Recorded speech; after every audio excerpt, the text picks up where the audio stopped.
Just to introduce myself, my name is Mark Rendell. I'm the Vice Chair of English UK, also the Chair of English UK London and Principal of St Giles London Central. And it's my privilege to be able to introduce today's speaker, who is James Herbertson from London Nest. You've probably read the bio for this session. There is one more thing to add, that James and London Nest have actually become Guinness World Record holders in the past few months as well. In partnership with English UK London, we managed to have the largest number of largest number of nationalities in a language lesson. So a fantastic achievement. I'm very excited to make that. So I think that's pretty good evidence that London Nest do indeed get things right on the day. I'm looking forward to this session. You're obviously going to be covering accommodation and very importantly looking at the whole student experience in accommodation. So without further ado, I'm going to hand over to James. Thank you, Mark.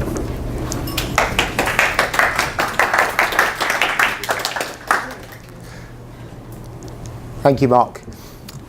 Over the weekend, I met an agent from Ukraine called Elena, and I just want to share her experience because I think it encapsulates why we're all here. She'd done her own study abroad experience. She'd come to the UK, she'd learnt English. She decided to then move her whole family here. And inspired from her own experience, she decided to set up her own agency. And I asked her what her proudest moment was. She actually said her proudest moment was helping tutor her daughter to win a place at Queen Elizabeth School, which is up in Barnet. For those that don't know it, this is one of the top 3 schools in the country. And she was immensely proud of that.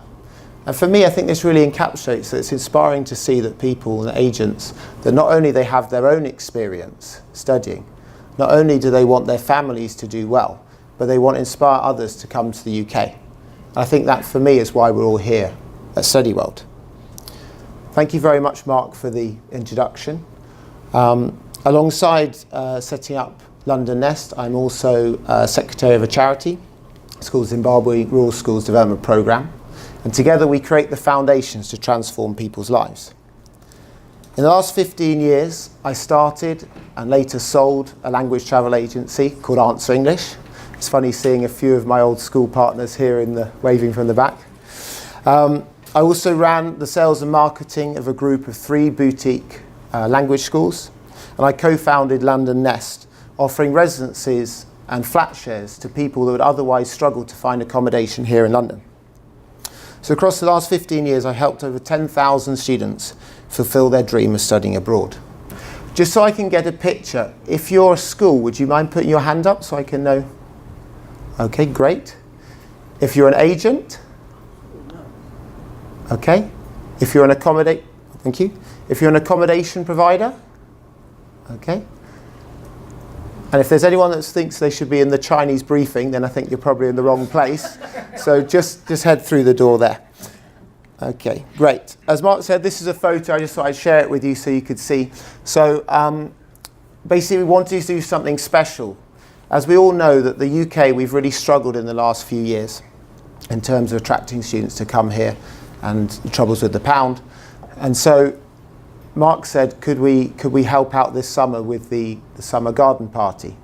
And so we decided that we want to do something special that hadn't been attempted before here in London. And so we had the world record attempt.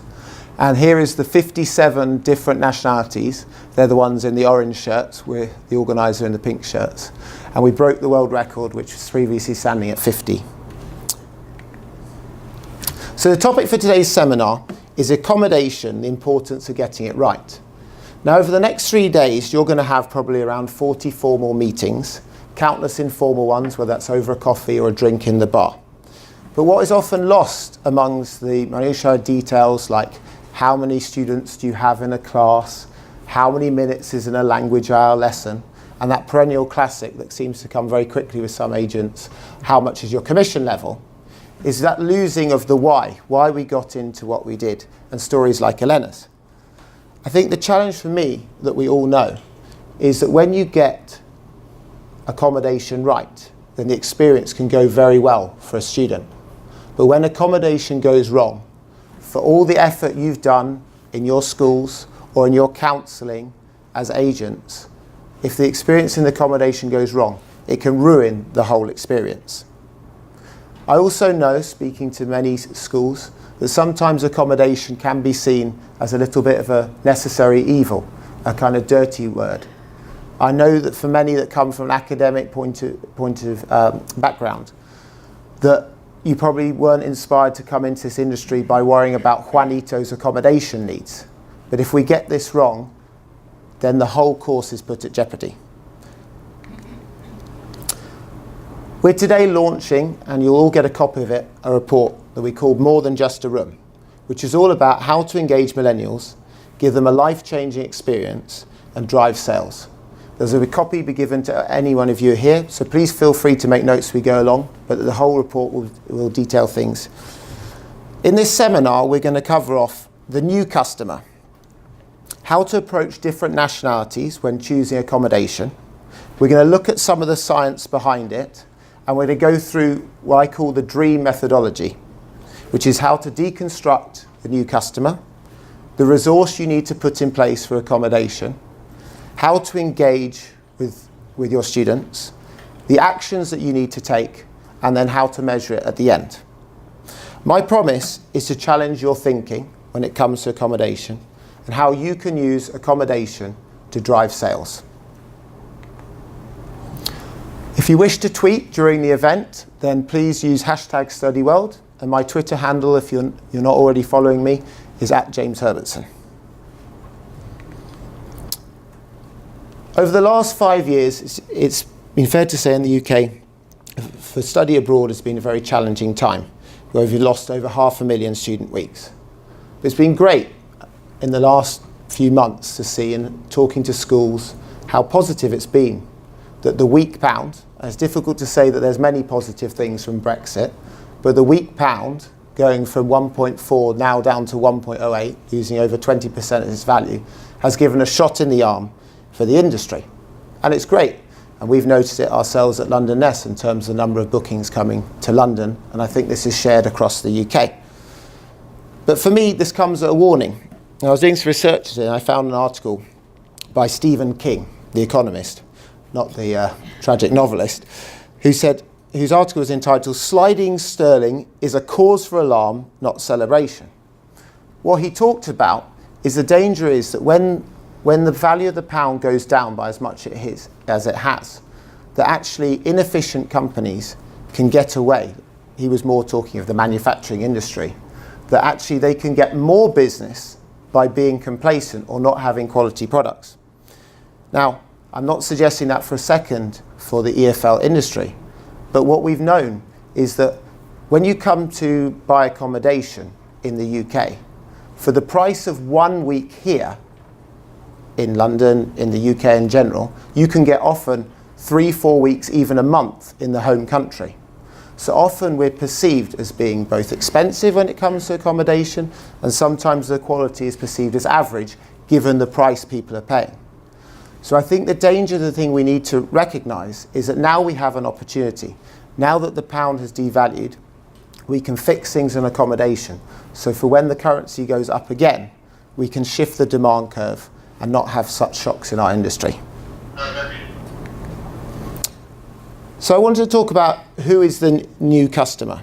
They're of course hyper-connected and tech-savvy. They've never known life without the internet or social media. Call them what you like, millennials, Generation Z, centennials. We're talking about people that were born in the early 90s to the late noughties. They're our customers. Now, their opinions and reviews are sought in real time online. Generation Z does not do verbal, it does visual. They don't sit and listen, they try and see. They don't have teachers, they have facilitators. As you all know as academics, their education is not curriculum-based, but learner-centric. And they don't eat before photographing and sharing it. As part of the research, I interviewed lots of different schools. And this quote from Jessica Smith, who works for Language Gallery, I think was very poignant. When I was 18, I didn't have a smartphone. I hadn't joined Facebook yet. Twitter didn't exist. There was no Instagram. Social media did exist, but wasn't something that was a massive part of your life. It was something you communicated with your friends or share some photos. People didn't photograph what they'd had for lunch or things like that. I think millennials now have a lot of social media in their lives, and it's a good way to connect with them. I think schools and accommodation providers don't necessarily take advantage of that in every way they could. So today I'm going to share some ideas of how we could use social media, how we can use online to help you drive more sales using accommodation. But before that, like any good seminar, I thought I'd give you a little bit of science. This is, of course, Maslow's hierarchy of needs. For those that aren't familiar with Maslow, what he talked about is different layers of needs with the aim to get to self-actualization. What he started with was the very simple needs. This is like Neanderthal man: food, water, warmth. Then as he moved up to safety, it's all about safety and feeling secure in the environment where you live, where you work, where you study. Social is, of course, about making friends and intimate relationships. Esteem, and then, of course, the lofty heights of self-actualization. Now, how this fits with accommodation and what you do in your schools or in your counselling as agents is, of course, that if you don't get the accommodation right, which meets these three first basic needs, from being happy in the accommodation where you are, feeling a sense of safety and security and shelter, and actually the ability for people to make friends there, then they're not going to be able to respond well to the tuition you give them in your schools and to reach the pinnacle. In fact, this hierarchy of needs cuts right through what we're talking about when it comes to accommodation. From the students' deepest fears, will it be clean? Will it be safe? Is it what I've booked online? To their greatest desires, the opportunity for excitement and friendship, dare I say it, sexual encounters and having fun. Accommodation is at the heart of the study abroad package.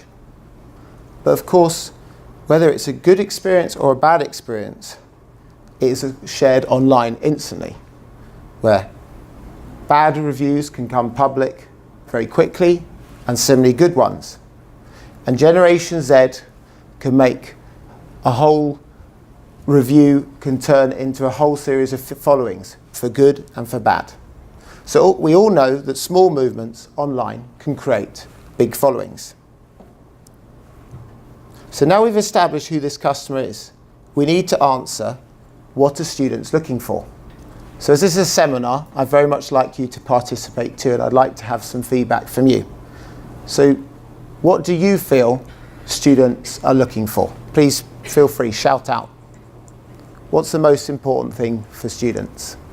Location. Location, thank you. Security. Comfort. Cleanliness. Wi-Fi, very important, yep. Interaction with other students, yep. Added value.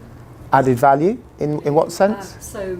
Have you got a free cappuccino machine, those sort of things extra, that people Yep. just come in, they don't have to go out to the supermarket to buy the coffee and so. Very good. Anyone else? Single room. Single room, yep. Will they be sharing with someone else? Will they have their own room? Ensuite. Ensuite, yep, have their own private bathroom. Very good. Okay, well I think that pretty much encapsulates most of them. What we found and what we talk about at London Desk are three core things. And it's actually interesting to hear from safety, security, having your own space, your own room. That tracks nicely back to the Maslow hierarchy of needs. But the three things that students all want, and what we use when counselling students on where to go to, are what we call the golden triangle. And this is what we aspire to, which is location, value, and quality. But the reason why I call it the golden triangle is in reality it's actually very difficult to achieve all three. For example, let me use one here in London. You could stay at the Ritz Hotel. You would have a great location by Green Park and Piccadilly. I think we could assume the quality to be pretty good. But at over £400 a night for a room, I'm not sure that's fantastic value. You could go off instead, perhaps to the suburbs, and stay in a 4-star hotel. Okay? There, I'm sure you would have good quality and it would be fantastic value, but you wouldn't have the great location. Or alternatively, you could go to a B&B round the back of the British Museum, which would be great value and great location, but wouldn't necessarily be good quality. So these are the three things we should strive for when selling accommodation and when helping people choose where to go. Now, in these Brexit days, I do feel any fear of talking nationalistically or with jingoistic terms, but we've compiled some research and with the feedback that we've had from our own students, plus in talking to schools and agents about what different nationalities people were looking for. But afterwards, I'd like this to spark a discussion. So if you don't agree with me, that's great. I'd like to hear your opinion too. So when we looked at kitchens, for example, shared kitchens, we found that Italians, Spanish and Argentinians, out of all the nationalities, tended to want to have a shared kitchen. And I'm saying this so you can this is how ways you could approach different markets. Now, obviously, we have hundreds of Spanish and Italians, but if anyone's questioned about Argentinians, that might be shared by... Sure, perfect. Well, good to have some debate. That's great. What they want to have is not just the ability to cook as a group, but also the kitchen often works as a social experience, so they can mix with other students. So they would tend to choose an ensuite room in a residence where there was shared facilities.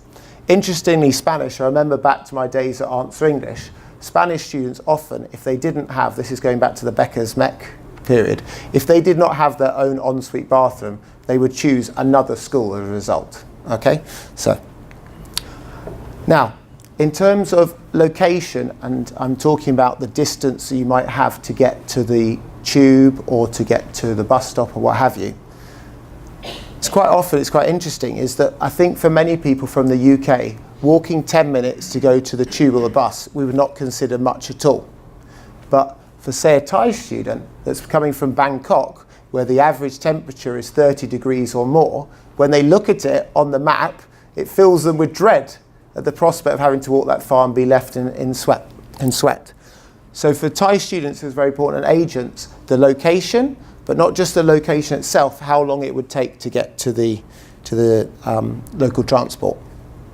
Now, we have a lot of French students, okay? And with French students, in some ways very much like British students going to study abroad, they want to have independent accommodation, but they are, for us, one of the most popular choices for them is shared accommodation, say a flat share, because they have a real roof in their budget.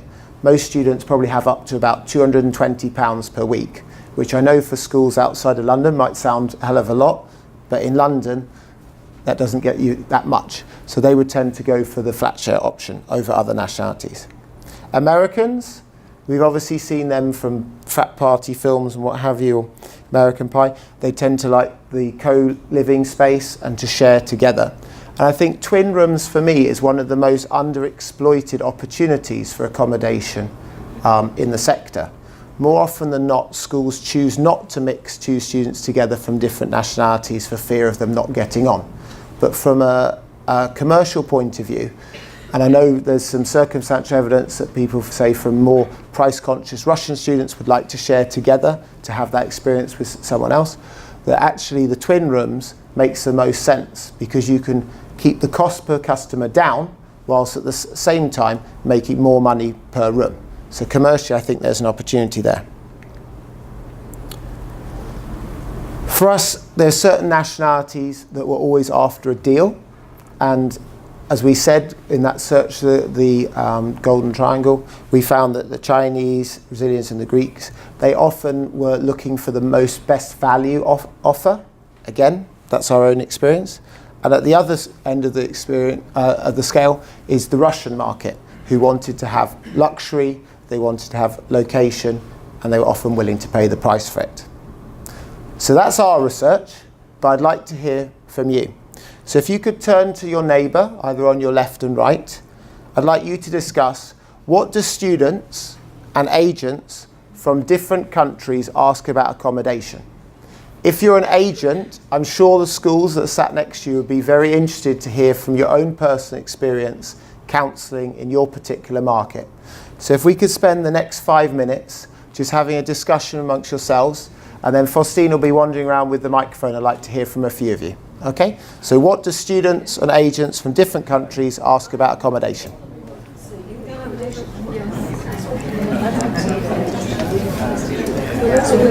Could you just go make sure that everyone is in a pair, and if not, move them to be next to someone.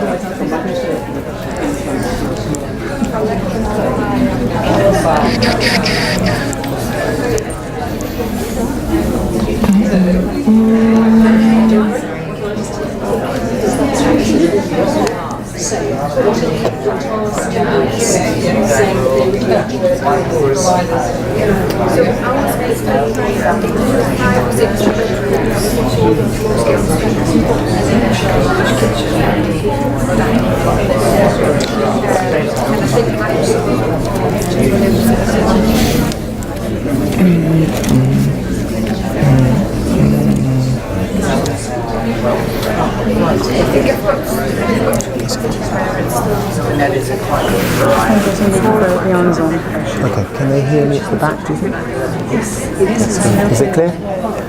Well, you may not hear them in the back,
Faustine?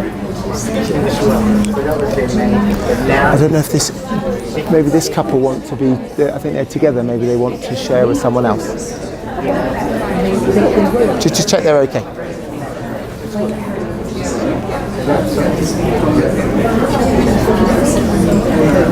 Okay, all right. Okay, I just did. I've got some water there, thanks.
There's coffee teas and cappuccinos, there's muffins and so on. 4 minutes away from it. Average £69 an hour. Expensive. I think it's really good. One night it was, they give you 6 nights, but and one night was £100, but the others have got to have really nothing so clean. It's really hard. Of course it's like well, you put your own online. which is easy. The customers will take away so Okay. where I am is very good. What sort of accommodation do you do?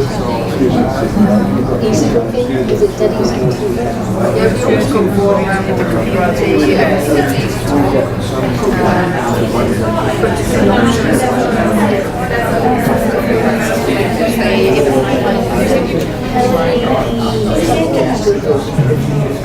clicks to a booking?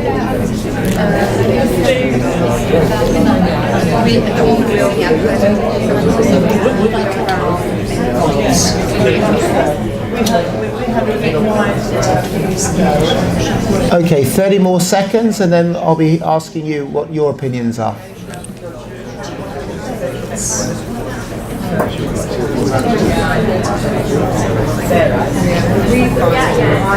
Very hard.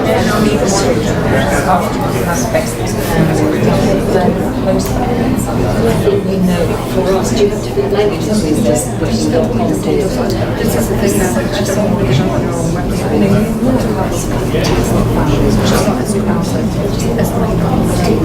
Okay, right. I was starting to wonder whether you needed me there, some of the frantic discussions that were going on. Right, so I'd like to hear now from you. So maybe I could ask at the front. Could you share some of the experience, what you feel that students and agents from different countries are looking for in terms of accommodation and how you'd approach it? Things that have already been mentioned, the ensuite, and I was asking accommodation provider. Yeah. That's a quick sell. Yeah. Yeah. Good plug. Thank you. Ease of booking. Is it within 3 clicks? Because I think that's also very helpful to have, you know, a good booking engine to be able to. That was important for certainly for my clients. Be able to book easily. Yeah. Okay. How about over here? Well, we are from Argentina. Oh, right. Okay. Did you agree with me about the kitchen? Absolutely. 100%. Oh, that's. Oh, there we go. Thank you, Foster. We are from Argentina. Great. Are you from an agency? Yes. And we agree completely with what you have said. All our students, basically, they ask for ensuite. Yeah. It's of utmost importance for them to have their own place. Yeah. With the bathroom in their room. And then it's the location. If it's far away from the tube station, if it's close to the venue.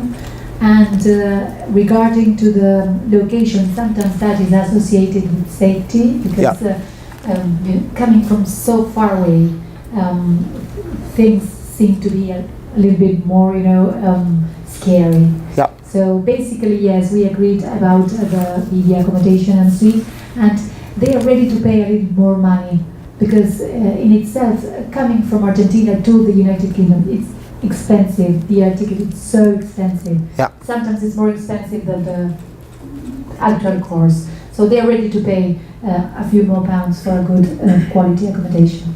Great. Thank you very much. Right. Can we have something from this group? Because I think there are 4 of you got together. Who would like to share? Just this group over here. Thank you very much for that. Well, from a perspective of an agent, if we were to talk. Yes, Levin, please. Could you just introduce what market you're from, Levin? Yeah, from the Turkish market. Okay. So I didn't cover you as a nationality. So from the perspective of the Turkish market. And, Yeah. And yes, what you pointed out before about the Generation Z, that's a very important factor. They also do their own research as much as we do our research. So looking for value as well as comfort or luxuries like Yep. ensuite. However,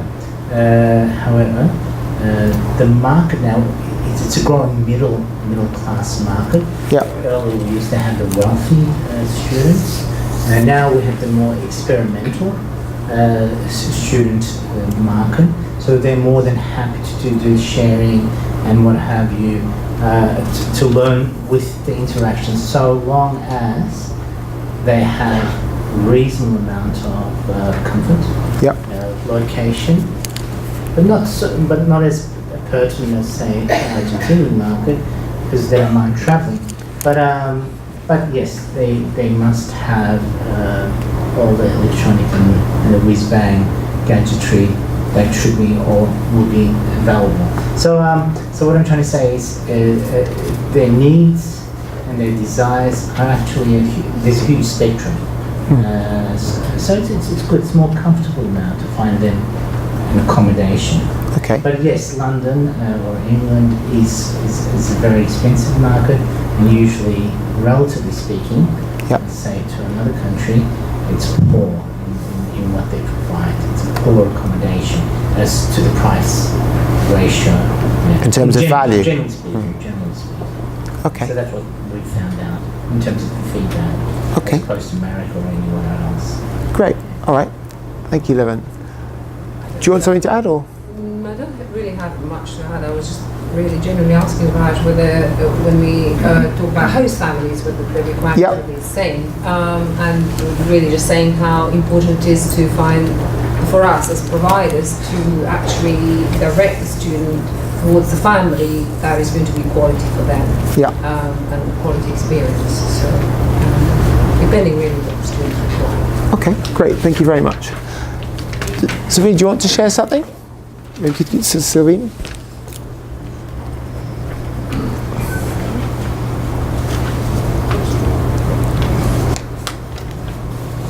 Hello everybody, I'm Silvina from Eurocenters. Previously I was an agent as well because I'm from Argentina, so this is how I started years and years ago. And it was always, when doing B2C or B2B, is also how to manage expectations. Yes.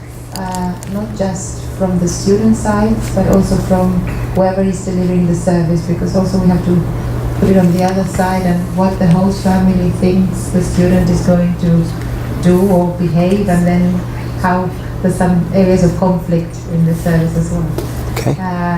So it's managing the expectation of both the students and the service provider when hosting a guest, I guess, not just a student, because we are detaching a little bit from the old exchange student that just came for the experience of making a family outside their own family at home. Yep. And that has changed altogether. Are there certain markets that you find are more challenging to manage their At the moment, expectations? perhaps one very challenging market is the Middle East. Okay. Can you share? Yes, we have difficulty sometimes in finding accommodation for these type of students because of the expectations that are also needed. Yep. Are they more demanding or what? No, they're not necessarily more demanding, but they're more long-stay students, more mature students. Yep.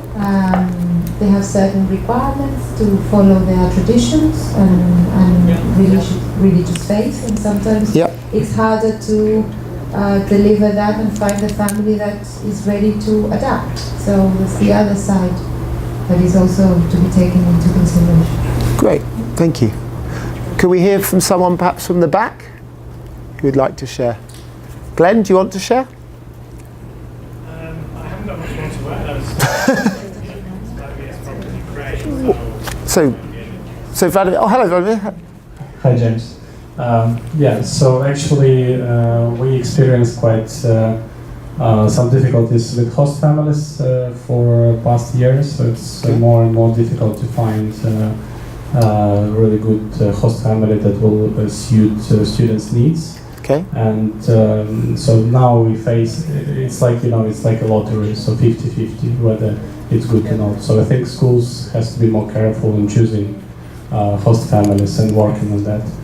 And that's the reason why accommodation is shifting to residences, apartments, and Ukrainian students, they're quite choosy and picky, but on the other hand they're not willing to pay high prices. So they will search, they will ask a lot of questions, and they will look for quite a lot of options before they choose. So we spend quite a lot of time and efforts on that. Okay, great. When you talk about homestay, was that your experience across the board, or in a particular area like London, for example? London, I think, it's the most is the worst experience usually, really. Okay. I have to say. And other cities, like small cities, is much better. Like, for example, Cambridge, Oxford, or York, for example. Edinburgh is very nice. That's my experience. London is usually, it's about the expectations. You have to say, students have to know that it usually takes quite a lot of time to get to the school. Usually it's not like native speakers, when students expect to have native speakers with their host families, so something like this. Okay, great, thank you. Okay, one more. Go ahead. I had a question. Oh, question for Vladimir, please, go ahead. When you say carefully select, in what sense do you mean by selecting? What? When you say selecting accommodation, what do you mean? Nice. When you say selecting and say accommodation, what is it that you mean in terms of selecting? Is it finding a correct match, or? So usually, like we have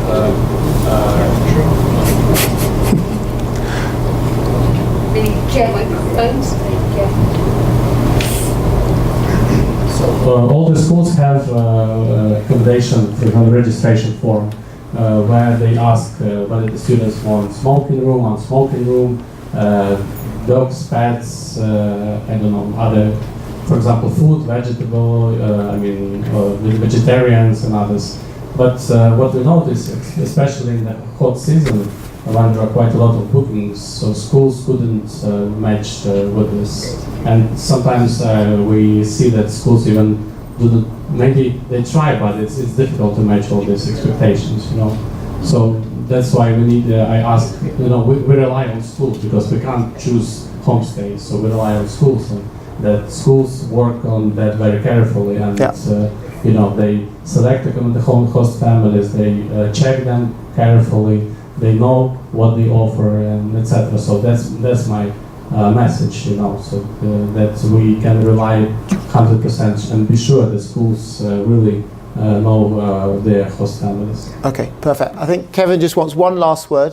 Kevin, just keep it reasonably brief. Sorry, yes, just one word is, the elephant in the room is price. Yes. And we talk about London host families, and Yeah. in fact, the average price that a school charges for a London host family is probably 15% the average price of a hotel room in London. Yes. So that's something to consider.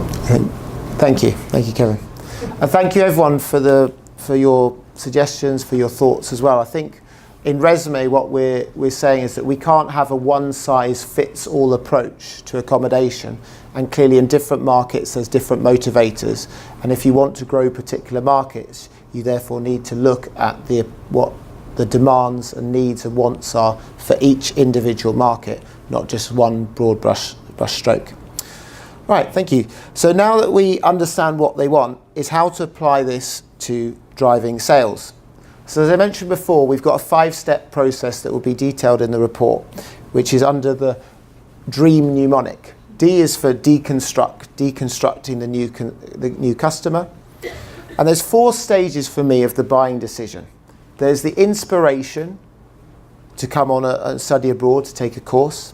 There's the research that the student goes through. There's the refining, and then there's the eventual booking. And we can split this up into different sections between the emotional feelings the student will be going through, the activity that they will have offline, and how that shows up online. And I'll give you some tips that you may want to consider of how to apply that. So I know this is probably, of all the slides, it's probably you have to strain your eyes, especially if you're at the back, but I'll talk you through it and you'll see it in the report. At the inspiration stage, this is very much when students might be influenced by the people in their social network, by their relatives, by their friends. If you imagine, they may see a friend on Facebook that's travelled abroad, they may then see that image, they may then like it. It's when it starts, the idea of going to study abroad starts to take hold. They may be on Instagram searching for certain images and then go, oh wow, that looks like fun. This is of course happening often years before the student will actually arrive at your school or in your agency to be counselled. But what you can do is invest money in a photographer to take some great images that equally could be shared online, and you can be part of that discussion from the start. The next stage is what I call the dream research. This is when the person actually makes the decision that they wish to go and study abroad. Then they will make a more of a specific research, but it's still quite general at that point. This is where, going back to the Maslow hierarchy of needs, this is where their fears, their concerns, where they might share the idea with their parents. The parents go, oh gosh, should you really go to the UK? Or should you go to Malta or to America? Okay? So this is where the content that you could put online will be more generic. It's like how to get the most from your student experience. Okay? What are the different merits of different types of accommodation? For example, homestay over flat shares or residences. Just so that people, when they're doing this research, they can feel more informed and you show up online as an authority.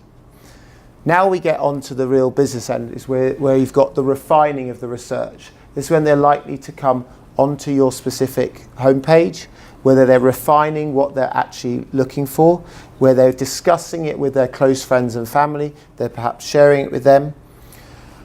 And they're in their minds, they're coming to a conclusion. This is when I talk about them, I'm also talking, of course, about the parents as well. This is not purely the student. But they're actually working out what does good actually look like. Okay? So this is when it's good that you have reviews. So whether they're reviews, some testimonials from your own students, or you're on an independent review site, and when it comes to accommodation, that might be an independent review site like Hall Bookers, for example. Okay? So people can see that both the course and the accommodation is a quality institution. So then they will take you on to the next stage, which is of course the booking. At the booking stage, this is of course when they're talking either to you, the agent, or to the school directly, and they'll be answering the final questions. This is where simple things like FAQs are very good, but you mustn't forget the anxiety and excitement of this. When someone books up a course, this is one of the biggest financial commitments they like to make, or their parents to make. They're committing thousands of pounds. So it's natural in their emotional journey that shortly after purchasing, there'll be buyer's remorse. Oh, should I have booked that?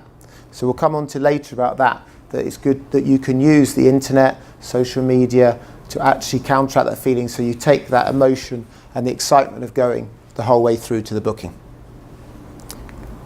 The next stage is resource. Now, having been an agent myself, I can share this, I'm sure other agents in the room will agree with me. One of the biggest frustrations for agents is having gone through the whole process of counselling, having explained how good a school is, how much the school is great teachers, great facilities, great location, gone through all of the accommodation options, only to find that the accommodation is not available. Okay? As I mentioned with the Spanish, earlier on, going way back 10 years ago, if you don't have the accommodation they're looking for, the danger is that they will then vote with their feet and want to go to another school. So resourcing well the accommodation is critical. The other thing I'd mention, this might seem strange to someone that works and started an accommodation agency, but I think with the decline over the last 5 or 6 years in terms of the number of student weeks, generally speaking, the numbers of schools taking allocations, certainly in London, I've seen has started to reduce because people have been fearful about having their fingers burnt. And I think the danger for this, for the system, is this, especially where UK is perceived to be more expensive and price, as Kevin says, is the elephant in the room. If you're not taking allocation, the danger is that whether it's through an agency or not, the landlord, because you're buying ad hoc, will add 10% on, because they know themselves that they're going to have some dead weeks. So what would be the normal price of the week is 10% is added on top. Then the school decides, well, obviously they want to make a little bit of margin. Margins are decreasing. Naturally, they've got to pay for their accommodation officer. They add 10% on top. Then the agent comes along, and because of currency fluctuations, because also the cost of recruiting customers, etc., they add their 10%. And the danger is that the price of the accommodation that people are paying, we're talking about this issue of getting the balance of value, is that by the time the end customer is actually paying for it, they're paying 30-40% above the actual original cost of the accommodation. So I would urge people to look again, especially now as things are starting to be a bit more buoyant going forward, of the value of taking an allocation. So, a couple of options that we use very much are on the flat shares. Flat shares, of course, have the advantage of being a slightly more economical option. There's in some ways a halfway house between going in a homestay for someone that wants to have more independent living, and of course the other option is to have residences as opposed to homestays we touched upon in the discussion. One other worrying thing that I've seen come up, that again would be something for those at the schools to consider, and also the effect that agents can have on schools when they choose what accommodation options to have, is this forcing of price. I had one discussion with an accommodation officer in a school who will remain nameless, but I was asking her why she was promoting all the different accommodations. She said, oh, this one, yeah, this one because it's cheap and we've got to have something that's at this price. I said, okay, that sounds good, but what's the feedback? She said, well, the feedback's terrible. So I said, well, the danger is that you may sell to some people and you may get more bookings for your school, but after a time, the danger is that you're going to get a bad reputation for your school as a result of having this accommodation. So that is the danger of just chasing after price. Next stage is engage. Questions for you to ask yourself, because when often I go on to schools, not all schools, who are often on schools' websites, accommodation sometimes on the website is a little bit of an add-on. It's not central to the whole infrastructure of the page. So you may want to consider, do your marketing materials, website and assets of accommodation visually engage the customer? Do you have good photos where the student can picture themselves staying in that room? Do you make most of social media and live updates to appeal to Generation Z through the accommodation and the experience that the students will have there? Do you use video, for example, to boost your performance in Google and search engines? One thing you could look at after StudyWorld is to go back and see how accommodation actually shows up with you online. Here's some of the things we've been doing that you may want to consider. So, like many of Generation Z, they express their feelings and moods through vlogging. So this is Lisa Guldenar. She's one of our students that's staying in one of our residents. She's now a YouTuber. She posts a video up every Friday about her experience. Not purely just literally in the room, although she has done that, but her experience, that could be taken the wrong way, sorry, her experience studying in London. She goes to London College of Fashion, and her experience in life and how the accommodation is effectively the foundation for the other things that she does while she's here. Do you have independent reviews of your accommodation? Whether that's, for example, through Trustpilot, so people can see, or does the accommodation provider themselves show up the reviews that they're getting, so that when people are doing their research, like we were saying earlier, they're doing their independent research, they can see the place they're going and the quality it is. Do we have live availability? I think this is one of the big bugbears perhaps of our industry, thank you Mark, is we may be Generation EasyJet, but in some ways when it comes to live availability, we're stuck on the runway. We can all group together and in 5 minutes we could have all booked a hotel in Milan on booking.com. Whereas unfortunately in our industry, more often than not, it can take 48 hours to find out if accommodation is available or not. Millennials are expecting that instant return of an answer. They're not expecting to wait 2 days. And this is something that would certainly help drive sales in the future. Social feeds can obviously promote the shared experience that people have. Okay? Online and offline, create communities. Communities in terms of the people that actually, when they get there, have a welcome party, introduce students to each other, or communities online, have a closed Facebook group for each accommodation so people find it easy to make friends and be part of a group. One of the saddest things for me is when you come on a life-changing experience, like to come on Study Abroad experience, and then students are stuck playing on their iPads in their own rooms.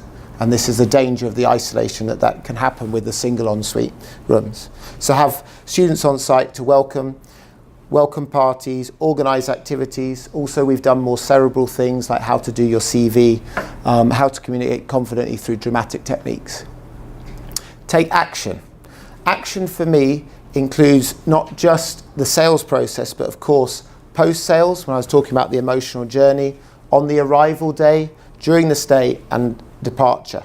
That's anything from producing fun guides, doing blog posts, having content, do podcasts to share the experience of what people have had in the past and tips so they can enjoy themselves when they're here, through to arrival instructions. And don't be at the mercy of your accommodation provider. Check that the training that they give, do they really understand the context of students, the emotional journey that they go through? Have a ready-made offer. So on the first night when they come to a residence or to a flat share, they can go out together. They don't have that uncomfortableness or who's going to pay for this. They could go to a bar, pub, restaurant, have some food together. And then at departure, studies have shown that this is the lasting impression people have. That's what they take back and share with their friends. So it shouldn't just be literally dropping the key off at reception. Check the student knows when they have to leave, ways they can stay in touch. Have a notice board. Sorry to see you leaving, unsmiley face. Hope to see you soon, smiley face. And then measure. I'm having to be quick here because Mark's waving me from the back. Measure. It's very important to consider what the actual experience and get the feedback. We've asked many times our schools and the agents, how the student doing? And they'll say, no news, good news. But from an accommodation point of view, it's immensely frustrating to hear feedback after the student's gone home to say, oh, the light bulb didn't work, or the sink was blocked, and there's nothing you can do about it. So we need to ask more regularly, earlier on in the experience of the student. Have an open door policy so they can come in to see you. Have suggestion cards. One of our residences, the collective, has beers for ideas, where they get a load of beers, immensely popular, as I'm sure you'd imagine, where they get people around and discuss things. Have a goals exercise to understand what they want to do. So, for me, we mustn't lose fact of what is victory. Victory is having a school full of happy students. And with people like we discussed, Elena, at the start, we mustn't lose track that people that send people to the UK are very proud of the experience that people can have and the education we have here. If we sort the accommodation out now, then we will truly be getting it right, and the future of our sector will be a positive one. Thank you very much.